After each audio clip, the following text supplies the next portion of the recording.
Басында қара таудың балуан тас, көтере алмай көзімнен шығады-ау жас. Көтере алмай жатқанда көтеріскен, ата-анадай жақсы екен құрбы құрдас.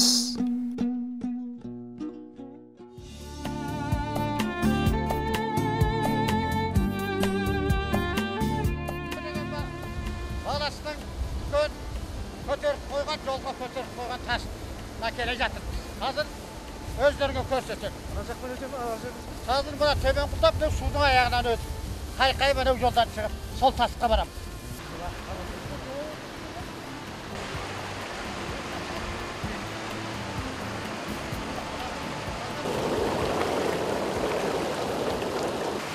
Ергелік өзеніміз осы. Devanda жүріп.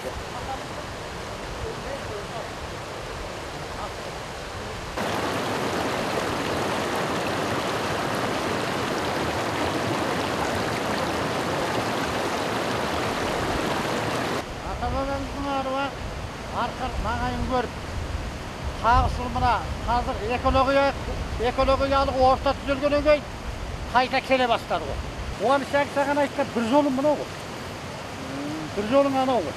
Мынау мен жүрме деп отыр ғой әлі. Өлесің деп отыр ғой.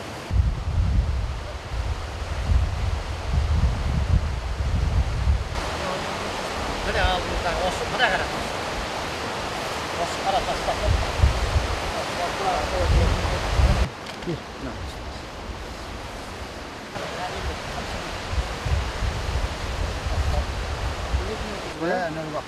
Екі метр 5.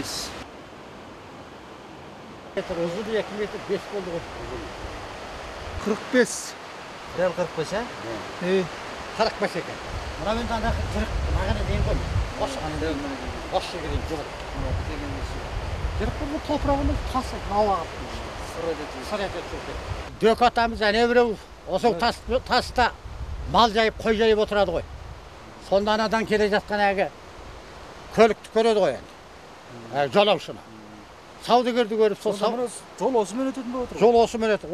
Ол осымен де анаумен де өтеді ғой. Ай, онымен жүрме, түйең ұшады. Анаумен жүрме, анаумен жүр дейді ғой. Тілін алмай осы жолмен жүріп, тап осыған келгенде көлік ұшып кетеді ғой. Алдыңғы жетектеп келе жатқан түйе ұшып кетеді. Сол анада қой жайып отырған атамыз келіп мына жерден әгінің түйені сүйреп шығарып ана жағаға жолына салады ғой. Содан мына тасты ертеңінде қойын айдай келіп осы тасты. Қойын ана бетке қаптатып қойып, осы тасты қойған. Ертеңінде қойған. Осы жырыққа қойғаннан кейін, одан кейін бұдан көлікте ұшпайтын болған, көште жүре берген адамдар алаңсыз осы жолмен қарым-қатынас жасап көшіп қонған. Мөлшермен неше жас екен сол кезде? Мөлшермен 35, 36, 40 мөлшеріне таяған жас екен. 90 жасында қайтыс болыпты. Bir мөлшермен 1870 жылдар. Әзірге дейін бұл енді? Бұл әзірге дейін, күні бүгінге дейін мына қазір, мына өзі қазіргі осы мынаған қабақ ұстайды. Осы қабаның көш жолы қазір ондай шырғалаң жоқ. Осы тас қойылғаннан бері шырғалаң туылмаған. Мына тасты қазір алсаңыз, мына мен отырған жерге дейін қуыс. Асты түгел түйетайлы қуыс. Мына тасты қазір алсаңыз, қазір көлік жүре алмайды. Қазір түйелі көш өтуге мүмкіндік жоқ. Андағы өзенге құлап түседі. Мына өте шыңырау екен. Өте шыңырау, тік бірақ құлайды. Сүйенуге келмейтін жер. Соны ойластыра келіп атамыз дөке осы тасты әкеп қойған міне. Бәлилі Жұмық әкемнің әкесінің аты Бәли. Жұмық 95 жылы қайтыс болды. Сол менің кішкене кезімнен бастап сондағы атам көтерген тас деп осы тасты мәңгі аузынан тастамай осы тасты бізге көрсетті міне. Мен міне жолдастарды бастап әкеп өздеріңді міне көрсетіп отырмын.